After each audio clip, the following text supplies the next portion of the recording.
Eu quero ler com você Efésios capítulo 5.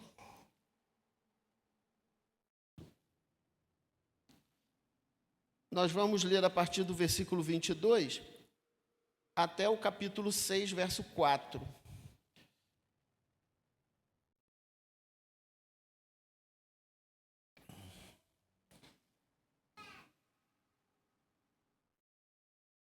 Você pode ficar de pé para nós fazermos essa leitura.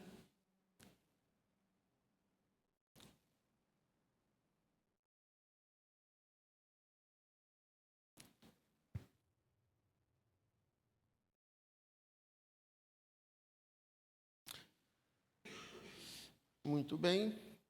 A minha tradução é um pouco diferente. Eu uso a NVI. Eu ainda estou usando a NVI. Então, talvez diferencie um pouco, mas muito pouca coisa. Então, diz assim a palavra do Senhor. Mulheres, sujeitem-se cada uma a seu marido como ao Senhor. Pois o marido é o cabeça da mulher, como também Cristo é o cabeça da igreja, que é o seu corpo, do qual ele é o Salvador. Assim como a igreja está sujeita a Cristo, também as mulheres estejam em tudo sujeitas aos seus maridos. Maridos, ame cada um a sua mulher, assim como Cristo amou a igreja e entregou-se por ela, para santificá-la, tendo-a purificado pelo lavar da água mediante a palavra, e para apresentá-la a si mesmo como igreja gloriosa, sem mancha, nem ruga ou coisa semelhante, mas santa e inculpável. Da mesma forma, os maridos devem amar cada um a sua mulher como a seu próprio corpo. Quem ama a sua mulher, ama a si mesmo. Além do mais, ninguém jamais odiou o seu próprio corpo, antes o alimenta e dele cuida, como também Cristo faz com a igreja. Pois somos membros do seu corpo. Por essa razão, o homem deixará pai e mãe e se unirá à sua mulher. Os dois se tornarão uma só carne. Este é um mistério profundo. Refiro-me, porém, a Cristo e à igreja. Portanto, cada um de vocês também ame a sua mulher como a você mesmo, e a mulher trate o marido com todo respeito. Filhos, obedeçam seus pais no Senhor, pois isso é justo. Honra a teu pai e a tua mãe. Este é o primeiro mandamento com promessa, para que tudo corra bem e tenhas longa vida sobre a terra. Pais, não irritem seus filhos, antes criem-nos segundo a instrução e o conselho do Senhor. Amém. Você pode se assentar.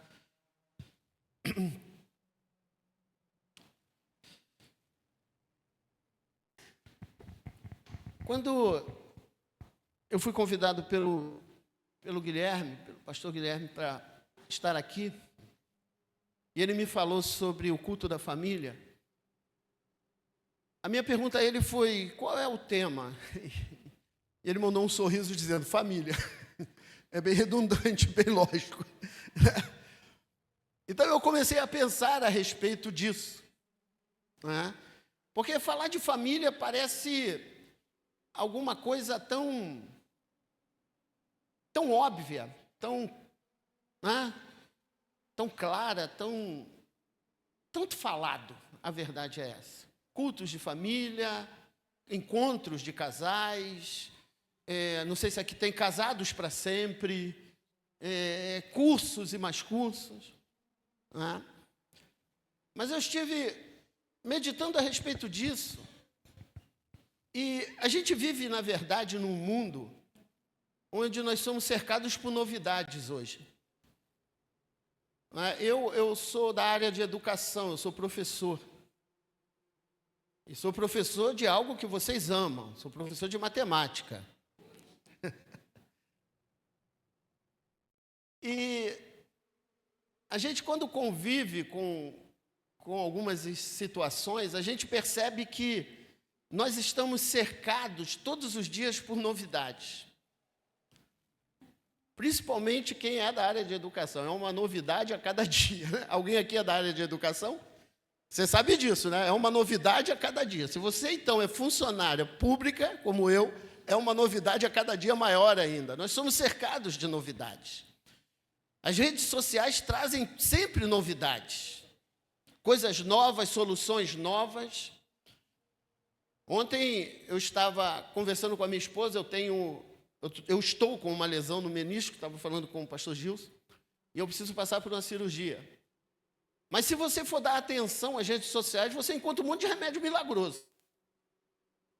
Muitas coisas milagrosas que resolvem o teu problema. Vão refazer a cartilagem, vão te dar um joelho novo, vão te dar cabelo, vão fazer com que ele seja preto de novo. Enfim, soluções imediatas e rápidas para os mais diferentes problemas que a gente tenha. E isso também é uma realidade na área familiar. A gente ouve muitas coisas que são como soluções para a nossa vida conjugal, para a nossa vida familiar, para o relacionamento com os nossos filhos, com os filhos, com o relacionamento com os seus pais. Sempre surgem novidades e novidades sendo trazidas como se fossem soluções mágicas para problemas antigos que a gente tem. Porque os problemas de relacionamento, os problemas conjugais, eles surgiram desde lá do Éden. E eles perduram por toda a história humana. E sempre foi assim. Então, a gente convive com muitas novidades. Há um tempo atrás, alguns anos atrás, eu ouvi uma frase do bispo Walter que martelou a minha cabeça e ficou. Ele disse: nós não precisamos de novidades, mas sim de velhas verdades. Isso martelou muito a minha cabeça, porque, na verdade, quando eu estava me preparando para hoje, eu acabei retornando a essa frase. Nós não precisamos de novidades, mas sim de velhas verdades. E eu não vim de maneira nenhuma aqui hoje para trazer uma novidade para você. Ou mais uma novidade. Mas eu vim falar a respeito de velhas verdades que muitas vezes a gente passa por cima, a gente se esquece, a gente não atenta. Se debruçar sobre a palavra de Deus, sobre a revelação da palavra, sobre aquilo que o Senhor já nos deixou, para que a gente possa entender esse mecanismo tão interessante, tão maravilhoso que é a família que Deus estabeleceu. Estabeleceu com um propósito, estabeleceu de uma maneira santa, estabeleceu de uma maneira funcional. Porque Ele é o Criador. E se a gente tem alguma coisa que deu um problema, a melhor solução é você procurar quem é o inventor, não é? Se você quer saber para que serve uma invenção, você tem que procurar o inventor. Se você quer que alguém mexa em alguma coisa que você tem, é melhor você procurar quem entenda daquilo, não é? E isso acontece. Porque às vezes a gente cria expectativas a respeito de soluções mirabolantes para problemas, como eu disse, que já existem há muito tempo. Você quer ver uma coisa? Quando Naamã, ele vai ao encontro do profeta Eliseu, ele vai numa expectativa, ele tem uma expectativa. Ele conversou lá com a serva dele, ela aconselhou a esposa dele, deve ter falado no ouvido dele: vai lá, porque você sabe como o homem, às vezes, é relapso com essa questão de saúde, né? E aí, eu imagino a mulher dele falando na cabeça dele: vai lá, vê isso. E aí ele foi. Mas quando ele chega diante de Eliseu, ele chega com uma expectativa. E isso fica muito claro quando o profeta manda o seu moço, o seu servo, chegar para ele e dizer: vai lá e mergulha 7 vezes no Rio Jordão e vai ficar limpo. O texto, que está lá em 2 Reis 5, ele vai dizer que Naamã sai indignado. A palavra é essa. Naamã sai indignado. E ele sai indignado por quê? Porque ele tinha uma expectativa do que iria acontecer, de como seria feito. Ele criou uma expectativa de como seria essa solução. E ele diz assim: mas eu pensei, eu achei, eu tive a expectativa de que o profeta fosse sair do seu lugar, fosse impor as mãos sobre o doente, fosse invocar o seu Deus, e aí curaria da lepra o doente. Talvez ele imaginasse, né, algum raio, alguma coisa saindo da mão de Eliseu, e que fosse resolver o problema, e ele sairia dali com a sua solução pronta. Que, aliás, é o que essa geração hoje mais busca, soluções prontas.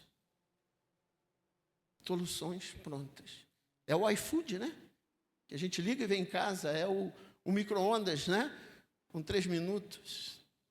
Mas soluções rápidas não existem. Semana passada eu falava para a igreja, e eu dizia o seguinte, que é até uma história engraçada, porque alguém chega ao médico, e o médico diz, você tem 3 minutos de vida.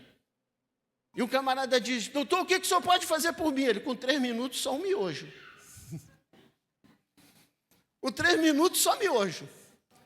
Porque as pessoas estão acostumadas com soluções rápidas. E Naamã, ele se aborrece por causa da expectativa que ele criou. Alguma coisa extraordinária vai acontecer e vai resolver o meu problema.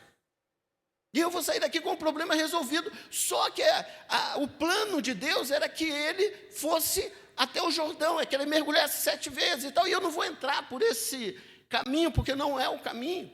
Mas havia algo a ser feito, havia alguma coisa que precisasse ser estabelecida. E por que eu estou dizendo tudo isso? Porque, na verdade, o que a gente precisa não é de novidade. O que a gente precisa é de um retorno a velhas verdades que já estão disponíveis para nós na palavra de Deus, e que se nós fizermos dessa palavra regra na nossa vida, se nós absorvermos aquilo que a palavra de Deus nos ensina, aquilo que ela nos orienta, aquilo que ela nos direciona, certamente nós teremos, não a solução rápida, mas nós teremos a solução e a direção para a nossa vida. Seja ela familiar, seja ela profissional, seja ela sentimental, seja ela de que área for, nós teremos esse direcionamento. Jeremias, o profeta, lá no capítulo 6, verso 16, ele já diz que nós devemos, fazer o quê? Retornar, perguntar pelas veredas antigas, pelos caminhos que Deus já tinha estabelecido. Porque Deus já estabeleceu um caminho. Então, muitas vezes, o que nos falta é isso. Jesus, lá no capítulo 14 de João, ele diz assim, no versículo 26, que ele enviaria o Consolador, o Espírito da verdade, que nos ensinaria todas as coisas. E nos faria lembrar de tudo que ele havia dito. Você percebe que nem o Espírito Santo veio trazer uma unção nova, um negócio, ele veio fazer lembrar. Lembrar daquilo que Jesus já havia dito, daquilo que ele já havia ensinado, daquilo que ele já havia falado. Eu costumo dizer, porque lá na igreja, às vezes, a pessoa chega e vai fazer um concurso, vai fazer uma prova, e quando chega na época da prova, os alunos todos vêm pedir a oração pela prova, E a pergunta que eu faço é, você já estudou? Se você estudou, se você se preparou, pede a Deus para fazer você lembrar. Porque adivinhar o Espírito Santo não faz. Adivinhar é outro espírito, não é o santo. Adivinhação é com outro espírito, não é com o Espírito Santo. Ele nos faz lembrar de tudo que Jesus havia dito. Então nós vivemos num momento, e aí voltando para o assunto de família, retornando ao assunto de família, a gente vive num momento em que as famílias elas têm sofrido. A gente vive num momento em que há quase que uma redefinição do conceito de família. E que muitos lares estão passando por crise, muitos relacionamentos estão passando por crise. E sabe o que é mais interessante? É que muitas vezes essa crise, esse problema que nós temos passado, não é por falta de amor. Não é. É por falta de direção. É por falta de orientação. E o texto que nós acabamos de ler, o apóstolo Paulo, ele claro, inspirado por Deus, ele apresenta um modelo claro de como uma família saudável, ela funciona e como deve funcionar. Não é baseado numa cultura, mas é baseado numa revelação divina, é baseado na palavra de Deus. E esse texto, ele não fala apenas de convivência, de relacionamentos. Esse texto que nós acabamos de ler, ele fala de propósito, ele fala de ordem e ele fala de espiritualidade dentro do lar. Então, o apóstolo Paulo, ele faz um apanhado mostrando, primeiro, e é muito importante isso, o papel de cada um dentro do lar. Qual é o meu papel? Isso é muito importante. Porque muitas vezes a gente enfrenta dificuldades, enfrenta situações, porque a gente desconhece o nosso papel ou porque a gente não exerce o nosso papel dentro daquilo que Deus nos chamou a ser dentro da nossa casa, como marido, como esposa, como filhos, como pais. E às vezes o que nos falta é exercer o papel que Deus estabeleceu para cada um dentro dessa funcionalidade que se chama família. Dessa funcionalidade. Quando Deus cria o homem, não é, e coloca-o no jardim, Deus, ele percebe algo, ele percebe uma necessidade. Porque ele diz, não é bom. E não é bom o quê? Que o homem esteja só. Então, eu vou mandar uma auxiliadora, alguém que lhe seja idônea. Né? Então, Deus já começa ali a estabelecer os princípios da família. E veja bem, uma família forte, ao contrário do que muita gente pode pensar, uma família forte não é uma família que não tenha problemas. Porque, como eu disse aqui, toda família tem problemas. Toda família tem problemas. Né? Toda família enfrenta dificuldades. Toda família passa por crises. Toda, sem exceção. E se a sua não passou, eu tenho uma boa notícia e uma má notícia. A boa é que você é um privilegiado, que ainda não teve problema. A má é que você vai ter um dia. Porque todo mundo vai passar por problemas, todo mundo vai passar por dificuldades. Todo mundo vai passar por uma crise. Então, a família forte não é aquela que não tem problemas, mas é aquela que vive segundo os princípios estabelecidos por Deus. Porque a nossa capacidade, a nossa tendência a vencer os problemas serão muito maiores se nós reconhecermos a soberania da palavra de Deus sobre a nossa vida. E Paulo, então, está escrevendo agora a carta aos Efésios. Né? E é interessante porque eu comecei ali no versículo 22, mas foi proposital. Porque, na verdade, quando você lê a partir do versículo 22, você pode se fazer uma pergunta. Por que Deus começa pela mulher? Ora, era uma sociedade extremamente machista, patriarcal, não é? Uma sociedade onde o homem, ele era o centro de todas as questões e a mulher era praticamente, tinha voz nula no meio da sociedade.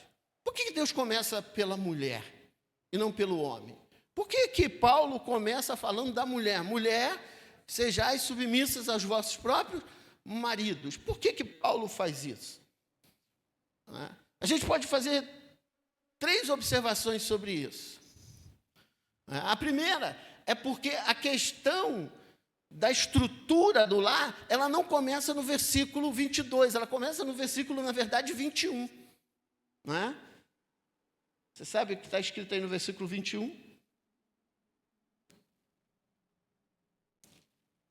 Sujeitem-se uns aos outros por temor a Cristo. Então a gente percebe que o início da estrutura familiar não é uma sujeição individual, mas é uma sujeição mútua. Existe uma ideia de uma submissão mútua, sabe? Não, e aí ele vai chegar ao versículo 22. Ele começa com o versículo 21 dizendo que devemos nos sujeitar, devemos ser submissos um ao outro. Ou seja, uma submissão mútua. E aí no versículo 22, ele não está criando algo isolado, mas ele está aplicando o que ele falou dentro do casamento.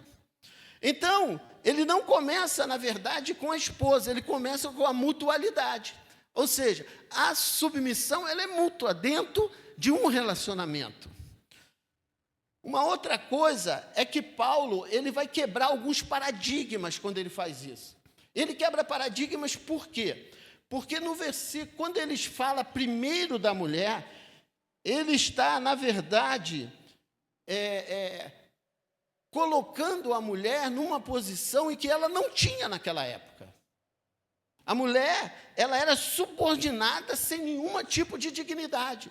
Paulo aqui, ele trata diferente, ele fala diretamente à mulher como alguém responsável diante de Deus, porque ele não está aqui colocando a mulher só diante do homem, ele diz que deve ser submissa como ao Senhor. Então ele está falando de um relacionamento também que é muito maior do que o próprio relacionamento conjugal. Ele está dizendo de uma submissão, não é, de alguém que é responsável diante de Deus. E essa questão de colocar a mulher nessa proeminência era algo incomum naquela época. Isso não era comum de acontecer. Ou seja, quando Paulo começa com a esposa, certo? Ele está dando voz e dignidade espiritual à mulher. Ou seja, diante de Deus, nós somos todos iguais. Homem, mulher, porque ele mesmo vai dizendo, tem escravo, não tem livre, não tem homem, não tem mulher, não tem rico, não tem pobre, todos nós somos exatamente iguais diante de Deus. E Paulo começa justamente com isso. Mas é interessante, né?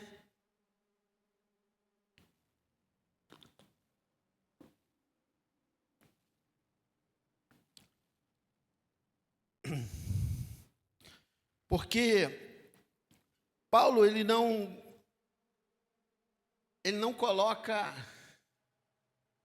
a questão só nessa situação.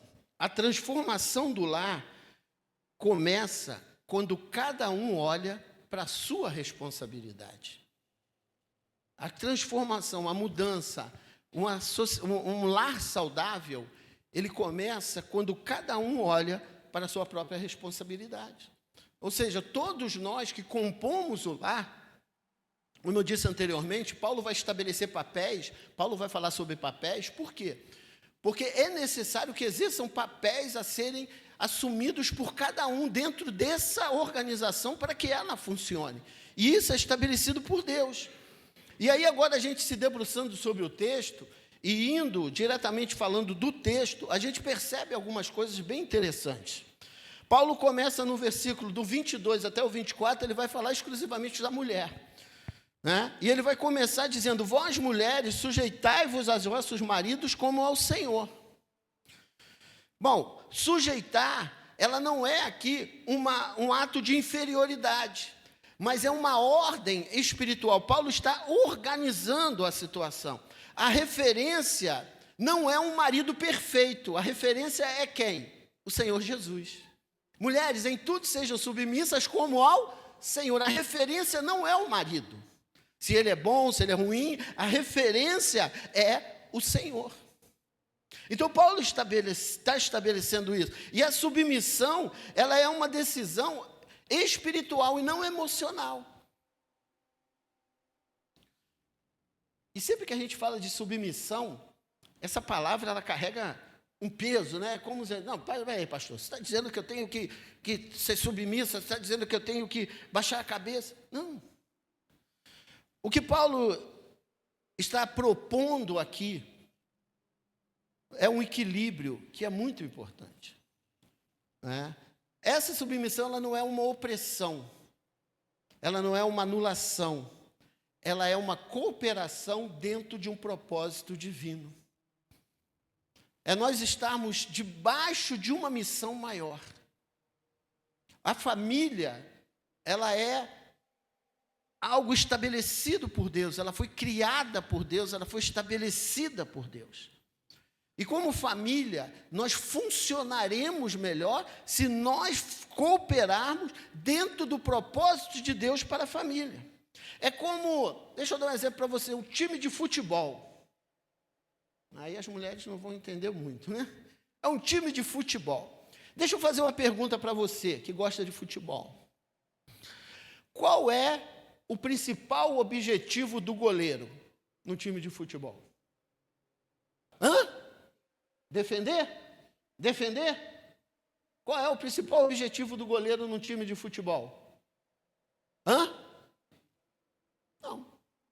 No time, o objetivo dele é fazer gol no adversário. Porque ele também quer ganhar o jogo. Concorda comigo? Ele também quer ganhar o jogo. Então, o objetivo dele é fazer gol no adversário, que o time dele faça gol no adversário. Agora, qual é a função dele? Aí é evitar o gol. Você está percebendo como é que é o negócio? Um time, ele funciona em conjunto. Um lar, ele funciona em conjunto. Qual é o objetivo do lar? Cumprir o propósito de Deus. Agora, qual é a minha função dentro desse objetivo principal? O que eu faço para que isso funcione, para que essa funcionalidade ela possa ser estabelecida? Paulo está dizendo sobre isso. E por isso Paulo está elencando todas essas questões de marido, de mulher. Então, a mulher ela tem um papel fundamental dentro da questão familiar. E qual é o papel dela? Organizar. Não é? Lembra lá do Gênesis? Uma auxiliadora que lhe seja o quê? Idônea. Que esteja ao lado, que lhe auxilie, que lhe ajude, mas sempre respeitando a liderança de quem? Do marido. Olha o que Paulo faz. Gente, isso é extraordinário. O reverendo Nicodemos, ele tem um livro, está até no meu carro ali, muito antigo, falando sobre família. E ele fala uma coisa interessante. Ele diz assim, qual é a mulher que não vai ser submissa a um homem que, segundo Paulo aqui, está disposto a dar a vida por ela? Não é verdade? É o amor que faz com que nós sejamos submetidos a Cristo. Por que eu sou submisso a Cristo? Por que você é submisso a Cristo, ou você é submisso a Cristo? Porque você sabe que Cristo deu a vida por você, e Ele veio para nos libertar, e Ele veio para nos salvar, e Ele fez tudo o que nós precisávamos para alcançarmos essa salvação, essa graça de Deus. Então, ser submisso a Cristo é muito fácil. Porque Ele é a expressão maior do amor de Deus em nós. Então, Paulo, ele está dizendo exatamente sobre isso. Então, a esposa, ela fortalece o lar quando ela entende o seu papel espiritual dentro do lar. Veja bem, submissão, quando Paulo fala, ele não diminui, ele só posiciona. Ele está dando uma posição, como o goleiro é uma posição, como o lateral direito é uma posição, como o zagueiro, o centroavante é uma posição. Existem várias posições. E qual é a posição da mulher? É essa posição que Paulo dá. É impressionante isso e é interessante. Então, mulheres, quando vocês ouvirem essa palavra, sejam em tudo submissas a seus próprios maridos. Veja isso como algo positivo, é um posicionamento que você tem que ter dentro da tua casa. Aí Paulo, ele avança, e nos versículos 25 até o final, basicamente, ele vai falar dos maridos agora. E aí o negócio começa a pegar para o nosso lado. Porque agora ele vai falar dos maridos, dos esposos.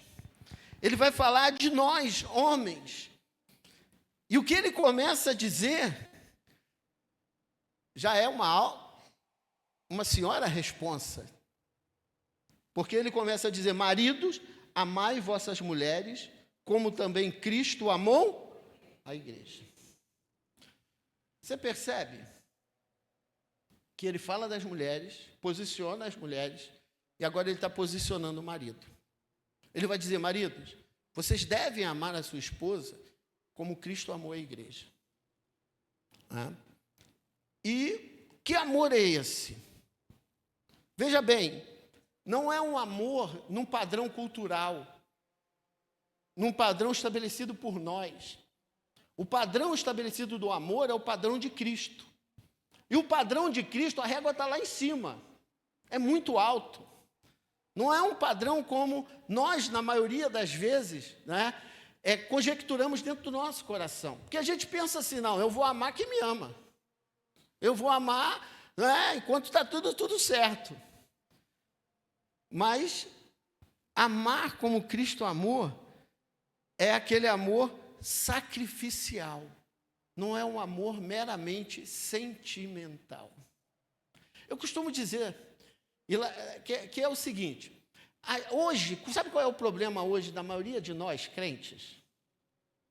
Sabe qual é o nosso maior problema? A gente sente demais e obedece de menos. Eu não sinto de fazer, eu não sinto de amar, eu não sinto de perdoar. O meu coração não está dizendo para eu fazer isso. Mas Deus não falou nada sobre o nosso coração, sobre o nosso sentimento, ou o que a gente deveria ou não. Deus simplesmente mandou, marido, amai vossas mulheres, ponto. Ele não está dizendo que é quando a gente sente, ele não está dizendo que é quando a gente está numa boa. Isso não, ele está dizendo amai. E amar é amar em toda e qualquer situação. Porque se a gente for olhar, e aqui o texto, né? Ele vai exemplificar isso de uma maneira muito, muito clara, né? Porque ele vai dizer o seguinte, ó. Maridos, ame cada um a sua mulher, como Cristo amou a igreja e entregou por ela, para santificá-la, tendo-a purificado e tal, para apresentá-la, e vai falando e tal. Como Cristo amou a igreja? Cristo nos amou dando a sua vida por nós. É a maneira com que ele amou. Uma outra coisa, ele não esperou que nós dessemos um passo em direção a ele para que ele nos amasse. Ele nos amou sendo nós ainda pecadores. Às vezes a gente quer amar, mas quer amar a pessoa perfeita. Não vai acontecer, não vai rolar. Porque nós somos falhos. Então Cristo nos amou de forma intencional. Ele intencionou nos amar, ele quis nos amar. Então, quando Paulo fala que o homem deve amar a mulher, ele está dizendo amar de forma intencional. Eu tenho que intencionar, eu tenho que ter no meu coração a intenção de amá-la. Em qualquer que seja a dificuldade, qualquer que seja a crise, em qualquer momento que nós estejamos vivendo, eu tenho que ter a intenção de amá-la. Cristo nos ama de forma sacrificial, ou seja, ele oferece tudo, ele oferece a própria vida por nós. Amar, o amor do marido pela esposa deve ser sacrificial. Sacrificial no sentido de muitas vezes abrir mão de nós mesmos em função da nossa família, da nossa casa, da nossa esposa. É o que Paulo está posicionando o homem. Não é? Amar de forma santificadora. Por quê? Porque nós somos os líderes espirituais da nossa casa. Você lembra que eu falei de papel? Um dos papéis que o homem tem que exercer, e o homem crente tem que exercer, é de ser o líder espiritual da sua casa. Porque, gente, hoje a sociedade ela é bastante diferente daquilo que a gente, né, já viveu há anos atrás. Ontem eu estava conversando com meus sobrinhos, né, que se casaram há pouco tempo.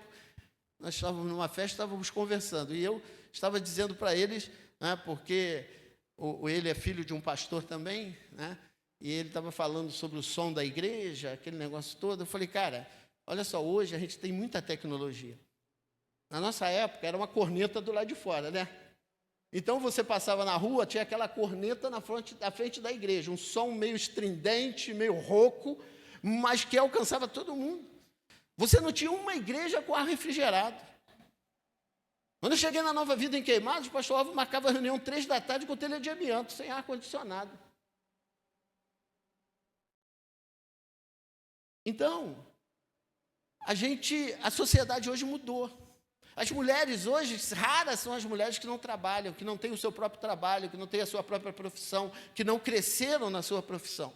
E isso é bom, isso é legal, isso tem que acontecer. Mas deixa eu dizer uma coisa para você, homem, não importa se a sua mulher é uma profissional competente, ou uma profissional não é, de sucesso na área que ela faz, não importa se ela é uma pessoa bem-sucedida financeiramente, não importa nada, ela quer olhar para você e quer encontrar em você segurança.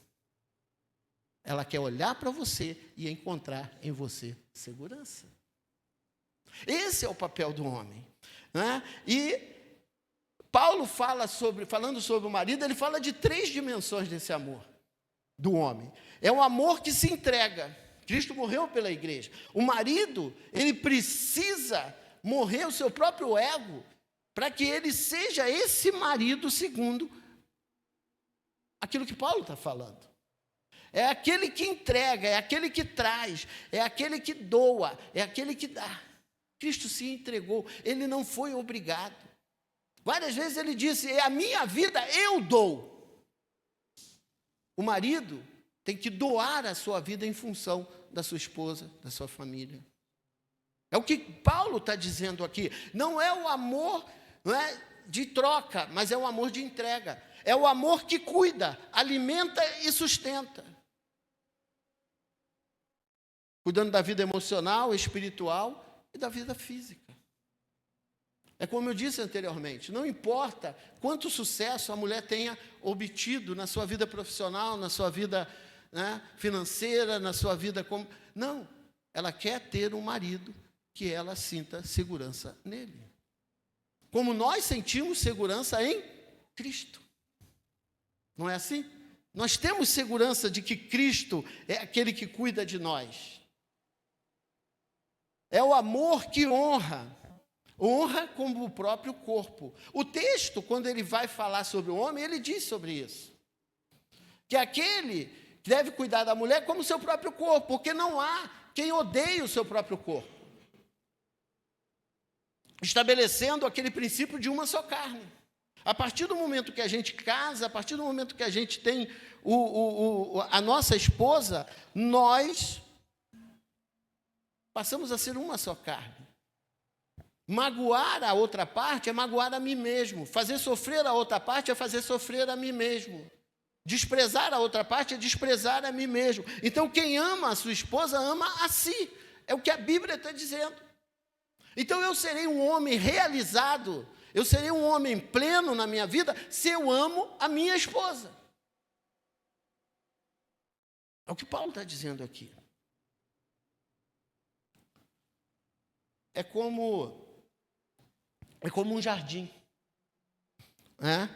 É como um jardim. Lá na igreja nós fizemos um jardim na frente da igreja agora há pouco tempo, né? Estava precisando de um upgrade lá na frente, aí nós fizemos um jardim, contratamos um pessoal, eles vieram, plantaram, fizeram o jardim, tal. E aí quando o rapaz veio falar comigo sobre o jardim, ele falou, pastor, o profissional, ele disse, olha só, igreja não é como uma casa da gente, que tem gente todo dia, né? Todo momento tem alguém na casa da gente. Difícil não ter, né? Se a gente trabalha fora, vai ter as crianças, vai ter alguém que cuida das crianças. Se a gente, né? Enfim. Então, a gente vai escolher plantas aqui que não precisam de cuidados todos os dias, mas elas, né? Os cuidados são mais intercalados, então aí dá para cuidar legal. Então fez o jardim, plantou, ficou muito lindo. Quando a igreja chegou, depois todos elogiaram, puxa, pastor, ficou muito bacana e tal. E esse é o prêmio do pastor, né? Aí ficou tudo bacana, ficou bonito. E aí, né, eu falei para eles, ficou bonito, mas a gente precisa cuidar. Não é verdade? Nós temos um irmão lá na igreja que ele é vidrado em plantas, então ele cuida, ele tem muitas rosas do deserto, ele faz mudas e tal, ele vende, ele trabalha com isso também, o Elifas, gosta muito dessas questões, rosas do deserto. Mas é uma planta que precisa de um certo cuidado, né? Precisa de uma certa atenção. Mas quem gosta de planta, ele precisa ter a paciência necessária, a dedicação necessária para que o jardim fique bonito. Senão, o jardim ele acaba virando um matagal. O nosso relacionamento conjugal, ele é assim, né? Ele precisa de cuidado constante. Quando Deus cria homem e mulher, né? Tem um pastor... será que eu vou lembrar o nome dele? Ele é pastor presbiteriano lá em Goiás, em Anápolis. Ele diz assim, ele tem um texto muito interessante que ele diz assim, casamento foi feito para não dar certo. Aliás, casamento tem tudo para não dar certo. Por quê? Porque são duas pessoas, dois seres totalmente diferentes, às vezes duas culturas totalmente diferentes, né? E que vão viver juntos. Só Deus para fazer esse negócio dar certo. Senão não dá. Porque é muita diferença. E o homem precisa aprender, né, já falando sobre o homem, que o coração da mulher precisa de cuidados especiais. Precisa de atenções especiais. Que nós, muitas vezes, na nossa masculinidade, na nossa criação, a gente não aprendeu isso. Mas é necessário. O problema de muitos lares não é a falta, sabe, de autoridade ou de amor, mas é a falta de direção, a falta de orientação daquilo que deve ser feito, né? O marido, ele tem que ser o termômetro espiritual do seu lar. O marido, ele é esse termômetro, né? Eu falei que não ia gastar tudo, viu? Vou gastar. Mas Paulo, ele continua, ele fala do papel da mulher, ele fala do papel do marido, mas ele fala também dos filhos, né? E sobre os filhos, e aí todos nós somos filhos de alguém, né? Os meus estão com o Senhor, os dois, mas todos nós somos filhos de alguém, né? Ele diz: filhos, obedecei a vossos pais no Senhor. Você percebe que em todos os quesitos o Senhor é o parâmetro. A mulher, sejam submissas como ao Senhor. Marido, amai a sua esposa como Cristo amou. Filhos, obedecei aos seus pais como ao Senhor. O Senhor é o parâmetro, porque Ele é o único parâmetro ideal para a nossa vida, né? Então, obediência é uma expressão de relacionamento com Deus. Porque nós, para nos relacionarmos com Deus, nós precisamos ser obedientes. Se você volta lá no Éden, não é? O que quebrou o relacionamento do homem com Deus, daquele casal? A Bíblia diz, ele passava todo dia, conversava com o casal, batia um papo com o casal, todo dia, na viração do dia, havia um relacionamento. Esse texto está expressando o relacionamento que existia entre o homem, o ser humano, marido, mulher, Adão e Eva, com Deus. A partir do momento que eles pecam, eles fogem, eles se escondem. E quando Deus pergunta, eles estão escondidos. E por que eles se escondem? Porque eles desobedeceram. O parâmetro do relacionamento, não é a obediência. E a obediência é a expressão do relacionamento nosso com Deus. Então, os filhos, eles devem fazer isso. Honrar vai além de obedecer. E o texto diz, né? Busca lá o 5º mandamento. Honra teu pai e a tua mãe. E ele diz, para que você tenha uma vida próspera, uma vida dilatada, uma vida feliz. Existe uma consequência. E Paulo cita esse mandamento como o único mandamento com promessa. Ele tem um mandamento e ele já traz uma promessa. Filhos que obedecem, eles são abençoados. Filhos que obedecem, eles são bem-sucedidos. Porque a obediência é aquilo que dita o nosso relacionamento com Deus. Se nós obedecemos a Deus, nós somos bem-sucedidos. Vai lá em Deuteronômio 28, fala muito de bênção. Se obedecer, existe uma condicional. Se obedeceres. Sempre existe um condicional. Deus estabeleceu dessa forma. E nos relacionamentos entre pai e filho também. E existe uma promessa.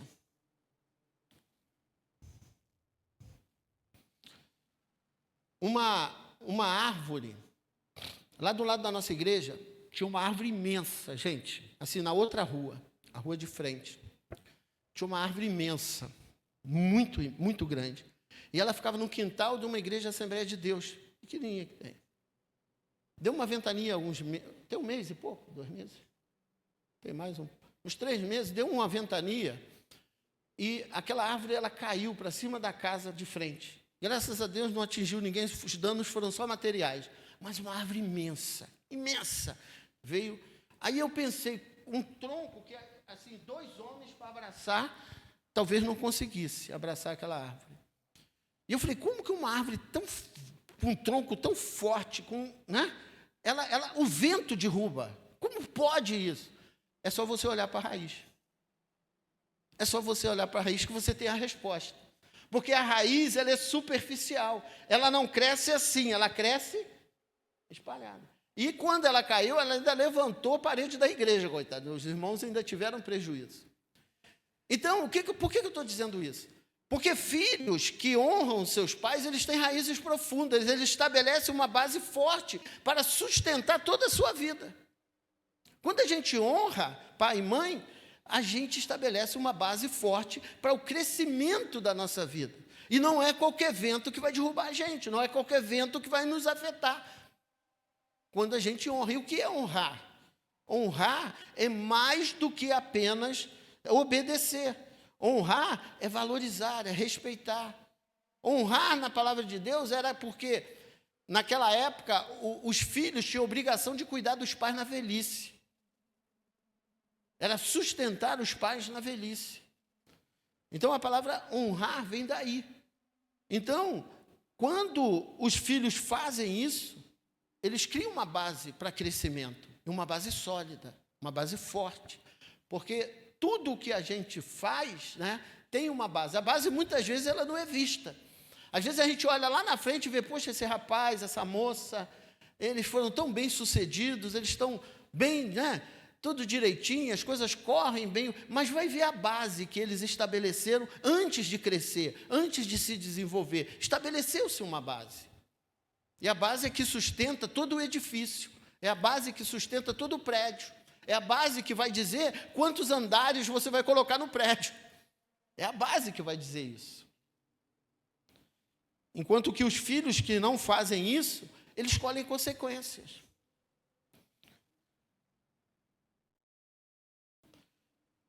Eu ouvi uma frase: honrar pai e mãe abre portas que talentos não abrem.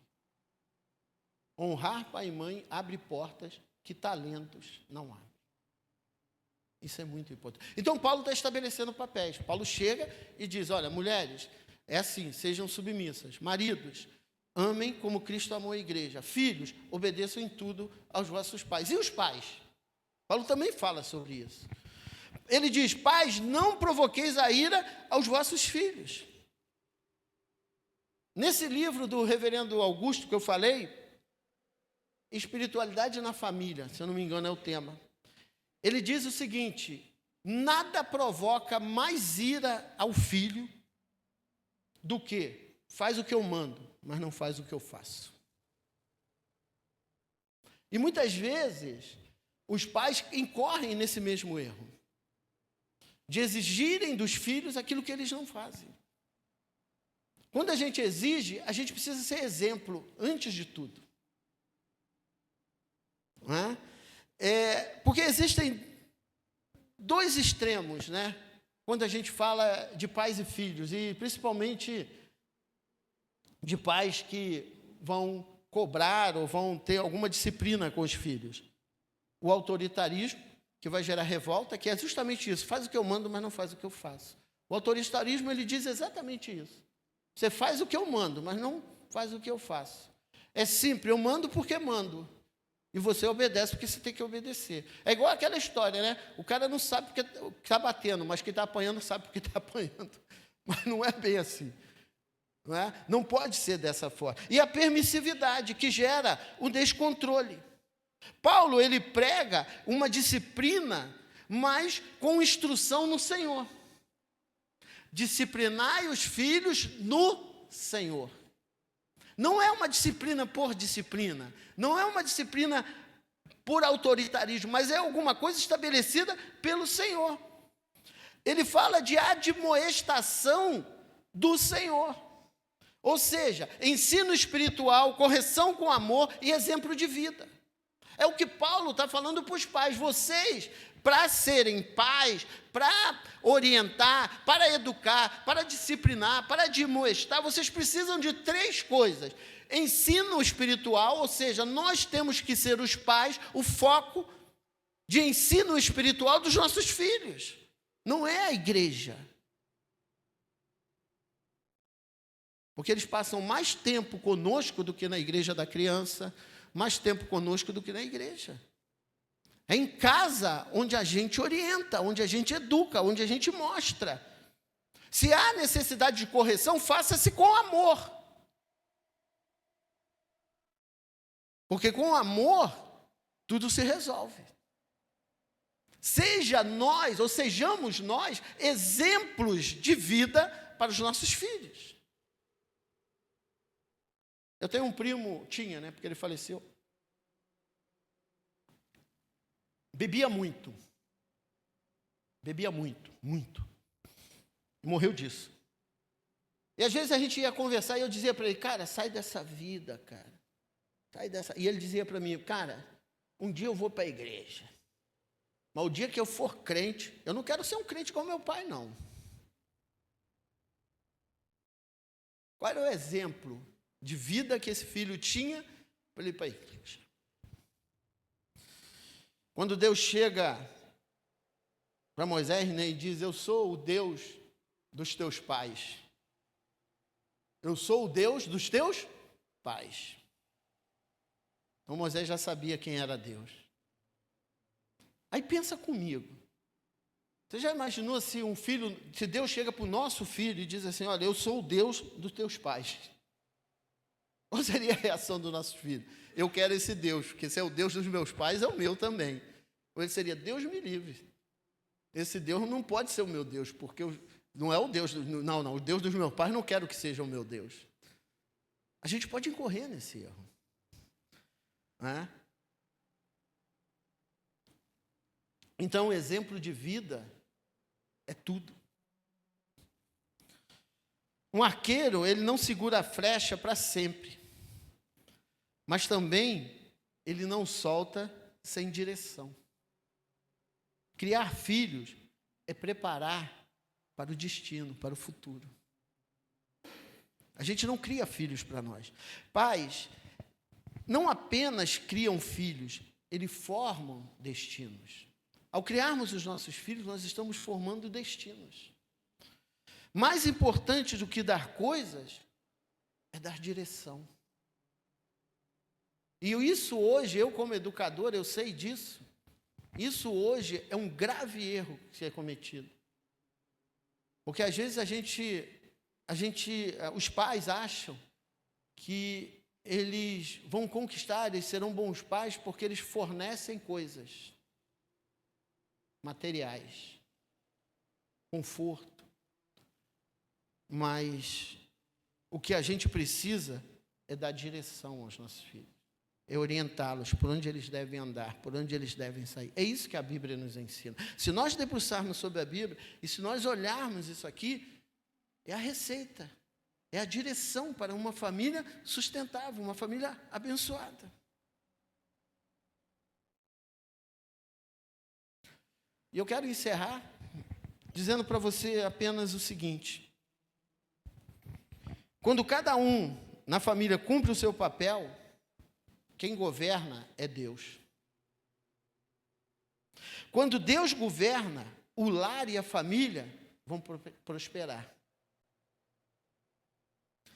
E aí hoje nós somos chamados a olharmos para a nossa vida, para a nossa casa, para quem nós somos, e olharmos coisas que precisam ser direcionadas na nossa vida. Porque a palavra de Deus nos ensina. Né? Maridos, voltem a amar como Cristo amou. Esposa, voltem a honrar com alegria. Filhos, voltem a obedecer. Pais, voltem a ensinar, a serem exemplos. É isso que Paulo está dizendo para a gente hoje. Uma família que segue o padrão de Deus, ela não é perfeita. Não é perfeita. Não vai ser perfeita. Mas ela vai ser protegida, sustentada e abençoada por Ele. E isso é uma verdade. Amém? Deus abençoe sua vida. Pastor Gilson.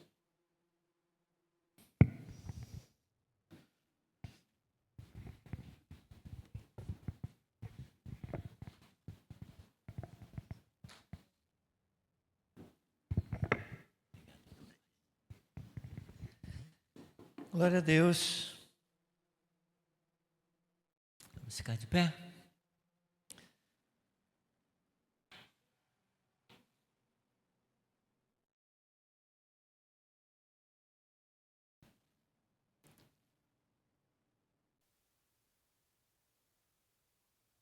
Minha casa e eu serviremos ao Senhor. Minha casa e eu serviremos ao Senhor. Minha casa e eu serviremos ao Senhor. Serviremos ao Senhor.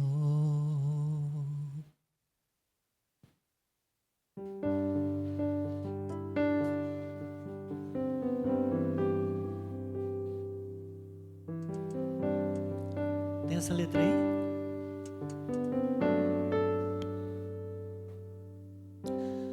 Encha o meu lar com tua presença.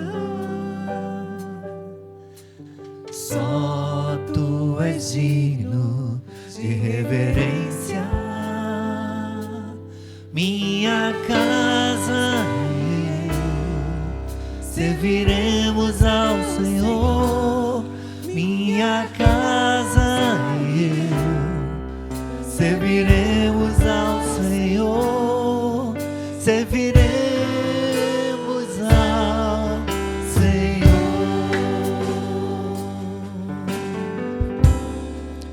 Comprometidos em viver em santidade, dobrando os joelhos só para ti. Minha casa e eu serviremos ao Senhor. Minha casa e eu serviremos ao Senhor. Serviremos ao Senhor. Orando juntos, ficando juntos, tempestades resistiremos, confiando no Senhor. Lado a lado, pais e mães, irmãs e irmãos, em harmonia e amor. Minha casa e eu serviremos ao Senhor. Minha casa e eu serviremos ao Senhor. Serviremos ao Senhor. Serviremos ao Senhor. Serviremos ao Senhor.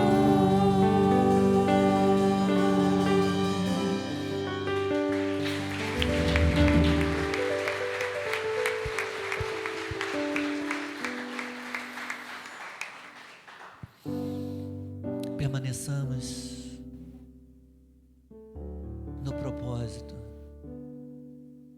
de temer a Deus, de andar nos seus caminhos, de servi-lo, de honrá-lo, de glorificá-lo em tudo na nossa vida, também na nossa vida relacional, nos nossos relacionamentos interpessoais e multigeracionais, que é um desafio muito grande.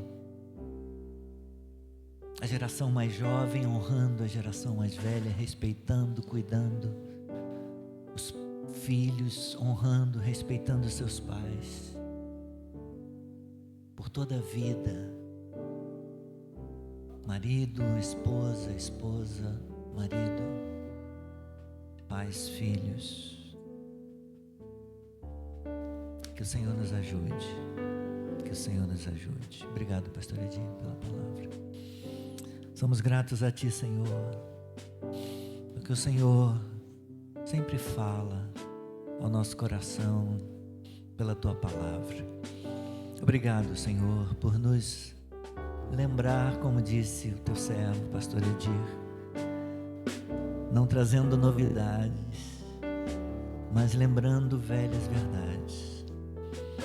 Obrigado, Senhor, ajuda-nos a permanecer em santo temor, não nos afastando de Ti em momento algum dessa vida.